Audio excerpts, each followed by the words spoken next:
Akhilandeshwari family, Venky family అందరూ ఊర్లో జరుగుతున్న జాతరకు పాల్గొంటారు. అయితే ఒక జంట ఇద్దరు అక్కడ అఖిలాండేశ్వరి వాళ్ళ తరతరాల నుంచి వస్తున్న ఢంకన్ చూసి ఈ ఢంకన్ ఎవరు మోగించట్లేదు ఏంది అని చెప్పేసి వాళ్ళు మాట్లాడుకుంటుండగా అతను అంటాడు కదా, ఎవరో మోగించడం ఎందుకు, నేనే మోగిస్తాను దాని దగ్గరికి వెళ్తుండగా అది చూసి నరసింహనాయుడు, బాబు వద్దు మోగించొద్దు అని చెప్పేసి అంటాడు. ఎందుకు మోగించొద్దు తాతగారు అని అంటే, అది మా వంశస్థులు మోగించాల్సిన డంక, అది మా వారసులే మోగించాలి, మీరు మోగించవద్దు, ఇక్కడ డంక మోగిస్తే అమ్మవారి ముందున్న అఖండ దీపం వెలుగుతుంది అని అంటే, అదేంటి ఇక్కడ డంక మోగిస్తే దీపం వెలుగుతుందా అని చెప్పేసి అతను వెటకారంగా అంటాడు.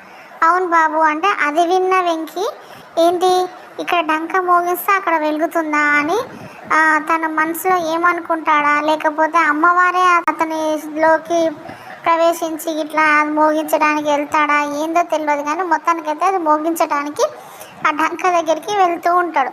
ఆయన వెళ్తుండగా అఖిలాండేశ్వరి, మ్యాగీ, అఖిలాండేశ్వరి వాళ్ళ బావ, పద్దు, వాళ్ళ తాతగారు అందరూ అలానే ఆశ్చర్యపోయి చూస్తాడు, ఈయన ఎందుకంటే వెళ్తున్నారు అన్నట్టుగా చూస్తాడు. కానీ వెంకట అక్కడికే వెళ్ళి ఆ డంక దగ్గరికి వెళ్ళి ఆ డంకను చూస్తూ నిలబడుతూ ఉంటాడు. అయితే అతను ఎందుకు నిలబడ్డాడు అక్కడ, అమ్మవారే తనతో ఆ కార్యం చేయించుకోవడానికే తనతో అలా చేపిస్తుందా, ఏం చేస్తుంది, కంపల్సరీ ఆయన డంక మోగిస్తాడా, మోగిస్తే దీపం వెలుగుతుంది, దీపం వెలిగితే వీళ్ళకు తెలిసిపోతుంది వాళ్ళే కదా ఈయన వారసుడు అని. అసలు ఏం జరుగుతుందో రేపటి ఎపిసోడ్లో చూద్దాం.